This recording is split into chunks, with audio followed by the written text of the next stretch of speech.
All right, and welcome back to another episode of the Self-Directed Podcast, the podcast all about how to build a career and life on your own terms. Got two very special guests today, Leah and Kathy Davis, who are joining us.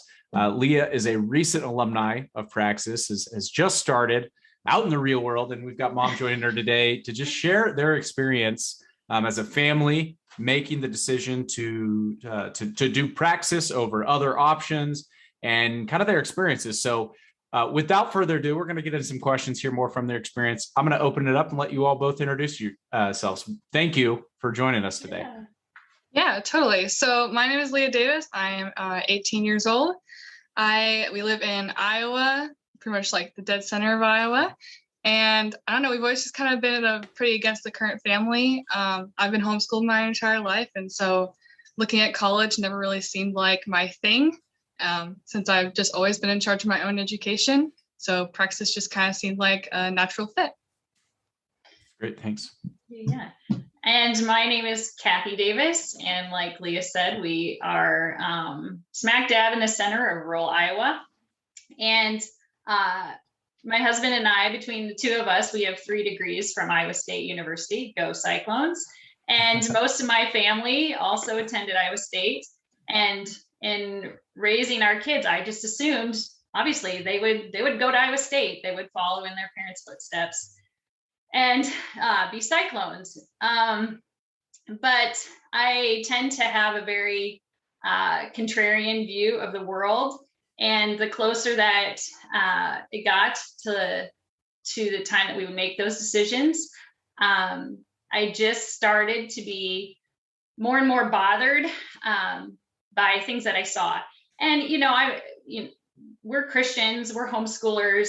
I'm not under any idea that Iowa State supports those views or would educate along those lines. But I just saw more things that bothered me. And probably one of the biggest is the cost. We are probably in a position where we would have to foot all of it, or Leah would have to be saddled with that kind of debt. And so most parents will say their oldest is kind of an experiment anyway. And so I'd read a really great book called Skip College by Connor Boyack, and it opened my eyes to Praxis. And I said, hey, Leah, let's just look at this. Let's just, check it out. And she seemed excited about it. And, and probably what sealed the deal for me was a year ago when we saw what colleges did to college students that had been promised in-person classes, or at least half in-person classes, and then didn't follow through with that. And that was it. I'm like, we're not. I don't want to go down that road. I don't think we're done with COVID, and I don't want to pay for for that. So Leah started in January, and as her mom, she was very uncertain of herself, very unsure of herself, just kind of felt lost. And I just had a gut feeling that Praxis was going to help her with that. I just, I'm like, I think this is really going to be a good pick for her, a good choice for her. And so I watched in 4 months, she just completely transformed. And so now we're here and loving it, just totally loving it. Yeah, that's great. Well, thank you for sharing so much. It's so much great context. There's so many different points you shared that I can relate with. We're going to have a little bit of a rivalry here. My wife and I just moved back to rural Oklahoma, where all of our family is from. And we're both Oklahoma State alumni. Okay. It's like our whole family. So we're going to have like the Iowa State, Oklahoma State rivalry here. But we, as we've moved back home and back to rural America, and, we recently got married, and having those conversations about, we know we're going to have kids someday, and talking to our siblings who all have kids. It's like looking out at the landscape today of like, what does the future hold? Many of my, my mom, my aunts, my sister-in-law, like I had many teachers in my family. And so I have a little bit different view about at least public schools where I know what's going on than probably schools had I stayed in like cities or different urban areas where it's more populated and probably a little bit different situation. But the question of homeschooling has come up. It's like you want to have some input on the values, not just the education, but the values and the things that are learning. So I want to open it up and hear more about that decision as a family, especially as a family that express your husband and you went the traditional route, at least at first, like that decision to opt out and do something different and go the homeschooling route. Like, where did that come from? What was kind of the origin story of that? So I am also the daughter of a public educator. My mom taught for 30 years. And I just over this, and that was, oh man, she's been retired for, she's probably been retired for 15 or more years. But so that was a while ago, just what she would come home and talk about every day. It really had an impact on me. She just didn't, I think she loves teaching, but she didn't love where things were headed. Mm-hmm. And she expressed that frustration probably every day to me. And I just kept thinking as a kid growing up, where I think that's probably where my contrarian views came from is if we keep going down this path, where does this head? If things are only getting worse, where does this head? And it just seemed like we're constantly doubling down on what I call bad ideas. And so, but obviously at that point I wasn't going to homeschool. That wasn't even an option. And then I got married and started having kids, and again, that oldest one is she's an experiment. But I knew some homeschool families, and I just questioned. I asked lots of questions. I asked lots of questions of people who I respected who'd sent all their kids all to public school. I asked lots of questions to people who homeschooled through elementary school and then sent their kids to public junior high and high school. I asked questions of people who homeschool all the way through. I asked questions of people who public schooled half their kids and homeschooled half their kids. And I got done gathering information because I just think that's truly the only way you can come to a solid decision in anything. And it seems so obvious, but people don't. They don't investigate. They only skim over the top, and they end up doing what everybody else does because, why would everybody else be doing it if it wasn't the best thing? And I question that. And so I told my husband, I said, I think we should homeschool. And he reluctantly agreed. But and I'll be honest with you, I don't love homeschooling. It is not natural for me. And when people say, oh, I don't have the patience for that, I'm like, neither do I.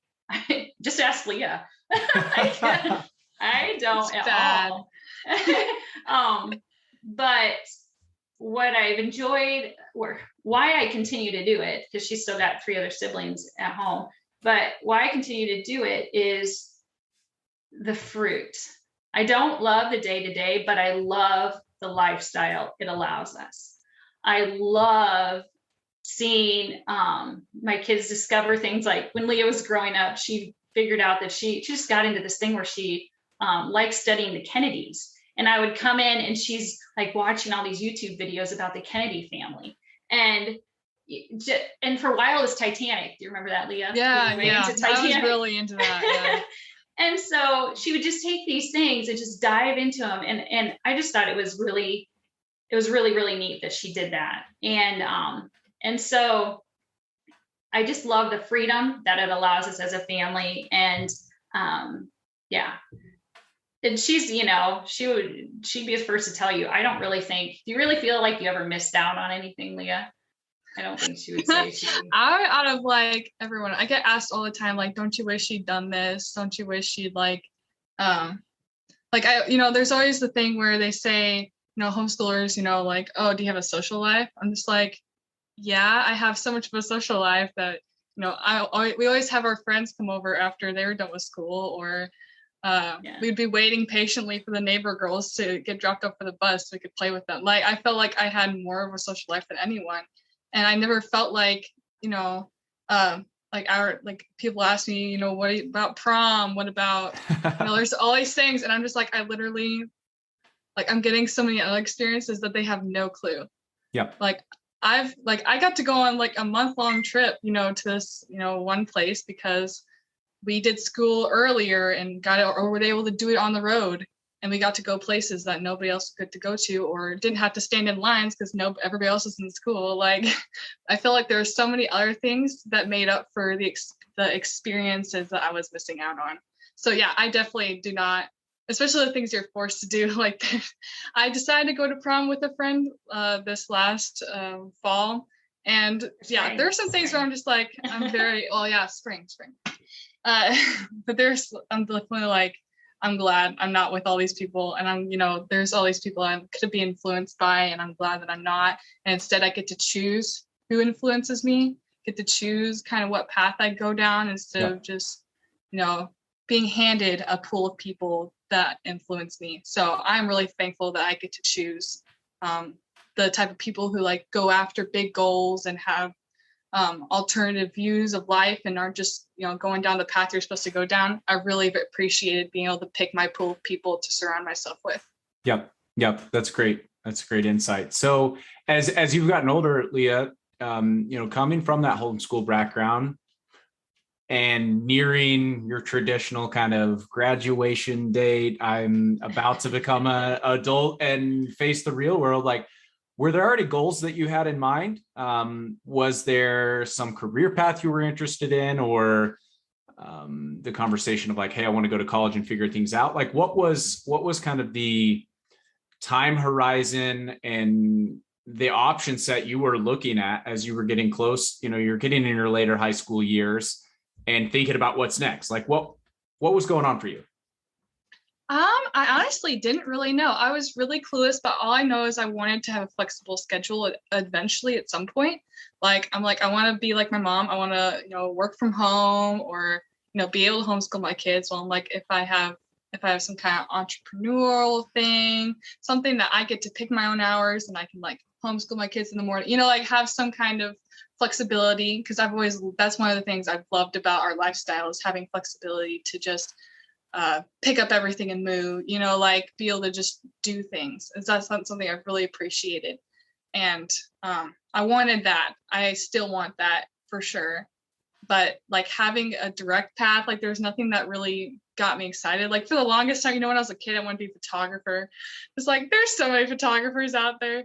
And I realized that wasn't something that was really going to fit the lifestyle that I wanted. Like there's all these things that I would see someone, I'm like, oh, that seems like something I want to do. But then once I fit it with my life and my like goals for having a flexible schedule in the future, or how long I wanted to be in school, I'm just like, oh, this requires 6 years of college. Like there's all these things that I wanted. I'm just like, I want to just go into the world and not have to like, I don't want to be done with school and then go into more school. I want to get experiences. That was something that I really, really wanted. So that was one of the reasons that Praxis really got me excited, because I really had no direction at all. For the longest time, I would try and fit things, but nothing really seemed to stick for a long time. You can just ask Mom. There's some things that I thought I wanted to do. But like once I kind of just really thought about them and researched into them, then I just realized that I'm like, this isn't going to work. But then what? It was just constantly questioning myself. And so yeah, it was definitely really hard my junior year when people asked me, so what are you going to do once you graduate? And just like, pending response. Yeah. Which is a tough spot to be in. I know as a young adult who's considering doing something different or not even knowing what you want to do yet, like being faced with answering those questions and not having a clearly defined plan, which I know that it can feel like there's a ton of pressure to have the whole story figured out with those social pressures. Mom, I want to turn it back to you and ask you kind of about the same timeline and approaching that decision of what to do after high school and the conversations you and Leah and the family had about what lies down the path after high school. Like, where were you coming from? You know, what was your input and your perspective as Leah was going through this kind of process of figuring it out and trying to decide what to do? Well, and I think this is true of a lot of homeschool families, but like if you think that students have senioritis, kids senior year, the teacher really has some serious senioritis. As we approached Leah's senior year, you know, like she's kind of done with me telling her what to do, and I'm kind of done telling her what to do. Like neither one of us was real thrilled about another year of what we've been doing. And, you know, it's normal, it's natural. It's not anything that I think is unusual. But, you know, as we were making decisions, and had she had like a set idea, if she said, Mom, you know, Iowa State's a vet college, she said, Mom, I want to be a vet or something like that. You know, if they're certain about what they want to do, absolutely 100%, let's go after it and let's do that traditional path. But she wasn't. And I think just that uncertainty, which is, again, totally normal. Kids don't even know what's out there, much less what they want to commit their life to. And I think isn't it a Praxis statistic that 27% of people are actually doing what their degree was in? That's not very many. You know, that kind of sucks. My husband and I, we aren't right now. I worked in my degree for 4.5 years. Yeah. And I had a master's in it. I worked in 4.5 years and, you know, it was fine. I liked it, but it wasn't what I wanted to do long-term. And my husband just left a career of 28 years. Was he? Yeah. He was a IT tech person for 28 years, and corporate America just squeezed the joy out of him. And you know, it was awful. And so, you know, looking at our careers and our choices made with honesty, you know, like it's really hard, I think, for people to be honest with themselves, but with serious honesty and say, you know, I'm not sure it'd be great for you to go down the same path we did. And, you know, let's try something something different, because the world is changing so fast, and it is very different than it was even 5-10 years ago. Mm-hmm. And so as she's making, you know, we're making these decisions, I just said, honey, let's just kind of, she did a little bit of schoolwork. She did a lot of working in the fall. She ran cross country. How many jobs did you do? I think she did 4 different. I had like 5 different jobs at the same time. In the fall. All part-time jobs.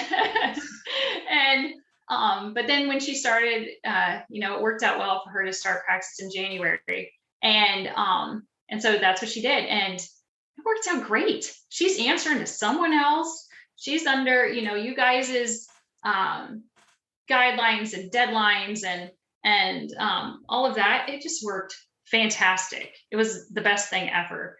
And she was still able to do spring track. But I do kind of tell people, like, and her and I both kind of knew this would happen. And I'm not telling you anything, Mitchell, that you're not aware of. But once they start, especially when they start that job, like, they grow up fast. Yep. I like, your child grows up fast. And that's a good thing. In a lot of ways, it's a good thing. But it's just kind of good to know when you're scheduling things that, you know, some of those normal, I mean, I would totally recommend it for a kid's senior year of high school. Totally recommend it, because especially if they're homeschooled, because they're already kind of tired of answering to you. And my goodness, the things that they learn make awesome high school credits, you know? So that's awesome to hear. I mean, I certainly am I find myself feeling envious all the time of our younger participants, where I'm like, you're so much more mature than I was until I was probably in my mid-20s, when, you know, I finally really got out into the real world. And I think to some degree it was college that prolonged that infancy, for lack of a better term, but like that sheltering from the real world and going and growing up and being in a situation where, you do have real deadlines. You do have a real boss, and more importantly than that, you find yourself like in a situation where you see a trajectory in front of you that you're excited by, instead of just feeling like you're marking time. And so, it's always exciting to get to participate and observe those types of transformations. So I want to steer it in a little bit different direction and get both of your perspectives on this. Being a family who not only has chosen to opt out of college and do something different, but also homeschooling and kind of like the full alternative education from start to finish, how you've interacted with other people. Are you mostly surrounded by other homeschool families and people who've opted out of college, or how have you approached those conversations for people that have gone the traditional path? Has it been like, something you had to tiptoe around? Has it been something where most people they automatically understand? Like, how do you face those conversations? Leah's like, we've been talking about this a lot, because she's getting tired of answering the question and explaining it to people. Mm-hmm. I think it depends on who I'm talking to. If it's somebody who already knows me, they're not surprised. If it's somebody who doesn't know us very well, like I kind of tiptoe around it. I don't really feel the need to justify our decisions to anyone. But I just try to, but where I was talking about this with another friend, actually, whose daughter is going to apply. And she said she just tells her kids to say, I'm taking some community classes in the fall. When people say, what are you doing? If you say, I'm not really sure, I'm going to take some community college classes in the fall, people get off your back. It's crazy. Mm-hmm. Like literally, that's all you got to do. And so I said, Leah, all you got to do is start saying, I'm not really sure what I want to do. I'm doing this business apprenticeship. That's it. And I just call it a business apprenticeship. And if people ask questions, I go into it a little bit more. But it's one of those things. My mom used to always say, you can laugh all the way to the bank. And that's kind of how I feel. I tell people, I said, we paid X amount of money to do this. Leah gets paid that during her apprenticeship. So when we're done, she's only, if it's a complete disaster, she's only put in a year and we aren't out anything. Yep. I think I've heard you say there's no college that does that. There's no college that offers that kind of money back guarantee, basically. And so I kind of feel like we're laughing all the way to the bank. I mean, but it's a good fit for her. And then, I talk to I have peers whose kids are going to college, and, if they want to know if they know what they want to do, absolutely go for it. If you are certain and get your nose down to the grindstone and get through it as fast and as cheap as possible. Awesome. But there's just, I think I have heard you guys say this, there's just not many kids that know exactly what they want to do. Yeah. And so, it depends on if someone knows me or doesn't know me. And I'm totally done justifying my decisions to other people. And I think I'm trying to help Leah with that kind of, that confidence too, because they aren't living your life, none of the people that have questioned my decisions are going to pay for Leah's college debt. None of them. So there you go. Yeah. Well, we grow up in a world where it's almost, you feel vulnerable when you're different, when you do anything different. And there's that sort of that sense of, there's a fear of missing out or feel like you are swimming upstream, and it can be scary, even if you have confidence that it's going to work out. Leah, I would love to hear, kind of your experience and also any advice you have for the other 18-year-olds who are, whether they're doing Praxis or just doing something unconventional, how to go about that and how to do it with confidence that, hey, this is what I want to be doing. You don't have to justify, you don't owe anybody anything, but I'd love to hear kind of your experience having conversations with other people and, even any insights about the tough conversations. Yeah. So I would say, yeah, I've always feel like I've always had to like pre-plan my like my cookie cutter answers, like the quickest possible way to explain, because whenever you tell someone, oh yeah, I'm homeschooled, they're like, they always have some kind of weird follow-up question and just trying to figure out. I've always never wanted to go deep into it. I'm just like you, just don't read into it too much. Just because I'm a homeschooler doesn't mean, I'm weird in some way or socially awkward or anything like that. Yep. It's always been something that I've always tried to avoid and try to find the quickest possible answer. Like, I'll tell you, at my graduation party, that was really, really hard because I was in the interview process in Praxis and I hadn't quite found a company to work for yet. And so it was like an odd place. And they're like, so what are you doing? What are you doing this next year? And I'm just like, well, right now I'm not quite sure. Like, it was always a hard thing to try to explain to people. And so I would like explain, okay, I'm interviewing for this role right now.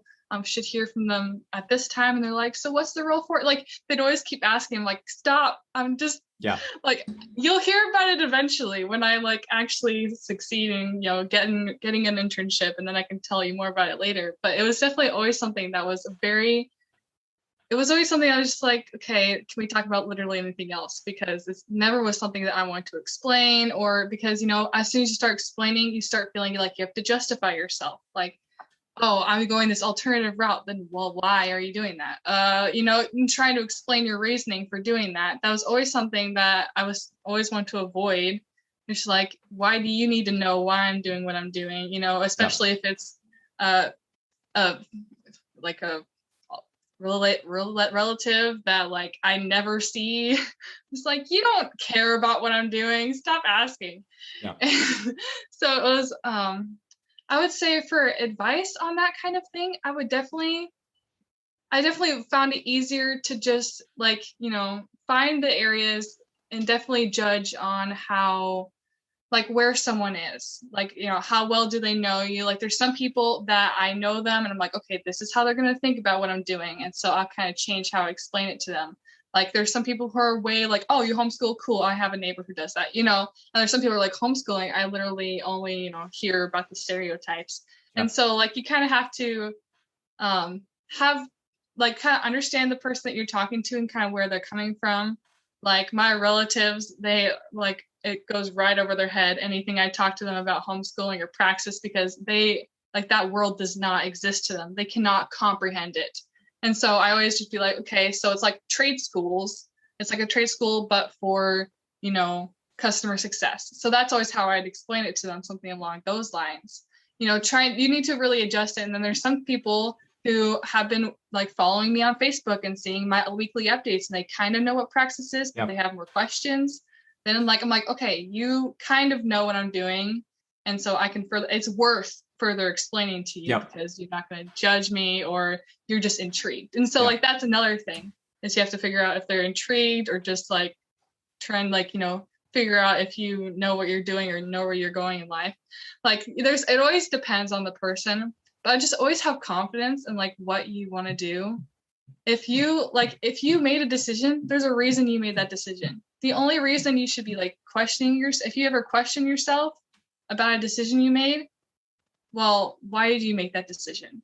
Like, and then when people question you about it, be like, I made this decision for a reason.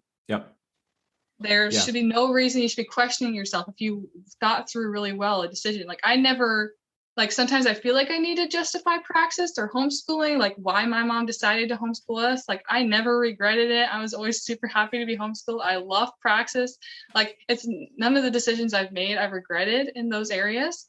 And so sometimes I feel like I have to explain it to them, not necessarily justify it, but explain why we did it.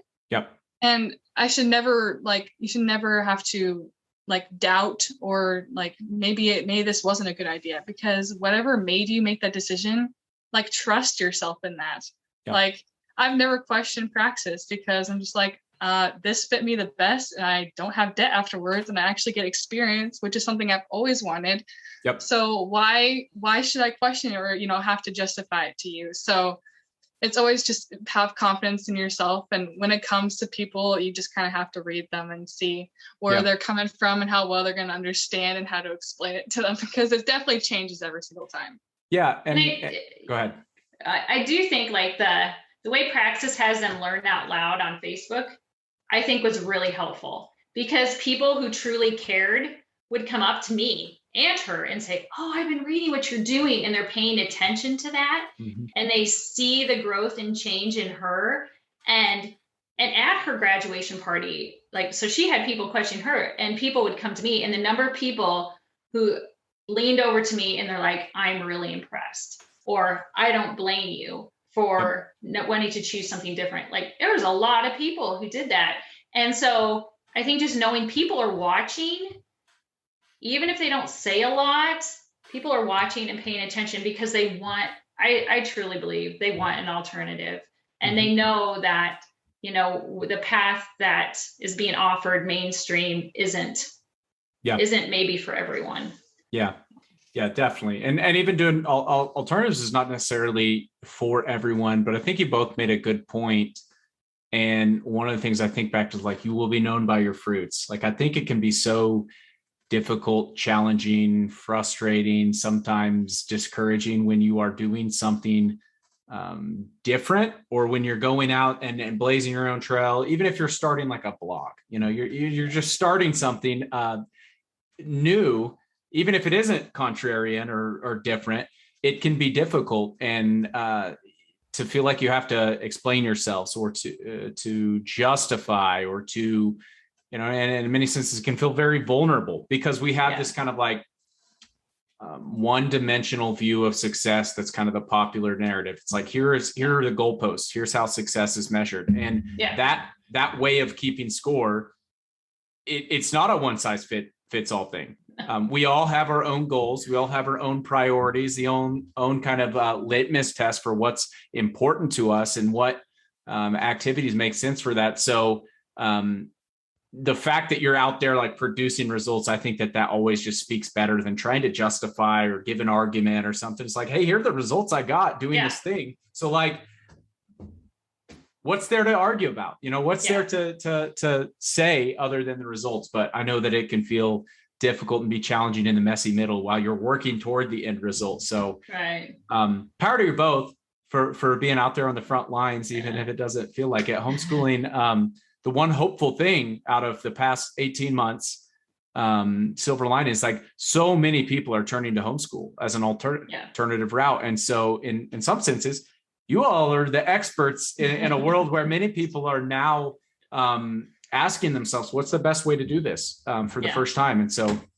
I appreciate you sharing your experience on that. So I want to kind of bring this home. It's been useful and valuable to hear your context on kind of this whole decision process so far, but I'd love to just close it out with like, what's your one piece of advice, Leah, for other young adults that are nearing kind of the end of high school, or they're still early on and trying to figure it out? What's your piece of advice? And Kathy, I'd love to hear your advice to other parents out there who are, you know, they're on the parent side of that equation, helping their young adult take those next steps and having the conversations about what's next.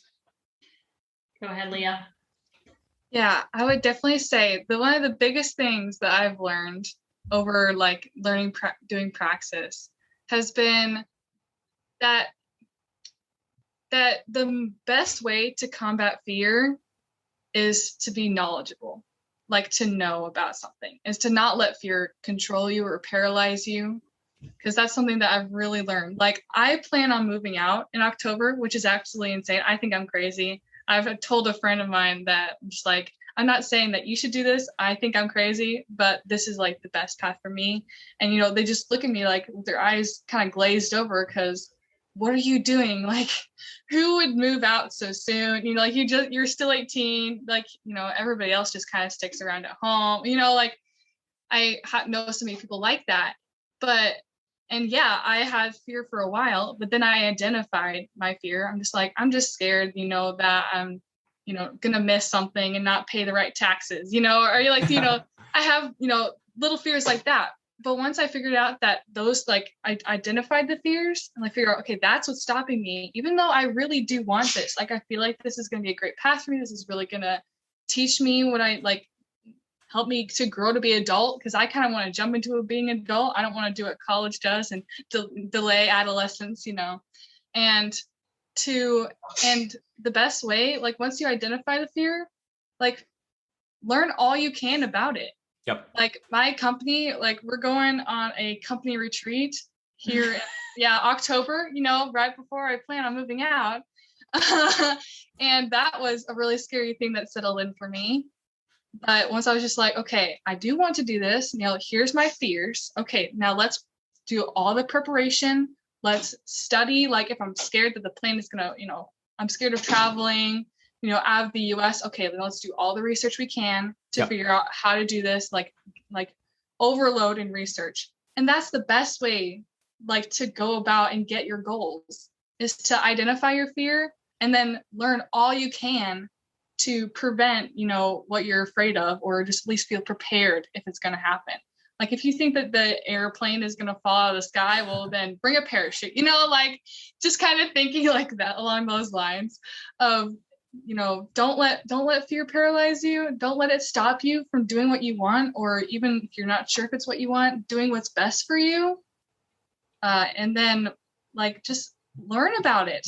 Yep. Like, if I remember, like, it was kind of funny when I was a little girl, is I was scared of sharks. I never wanted to go in the ocean because I was pretty sure a shark was going to attack me.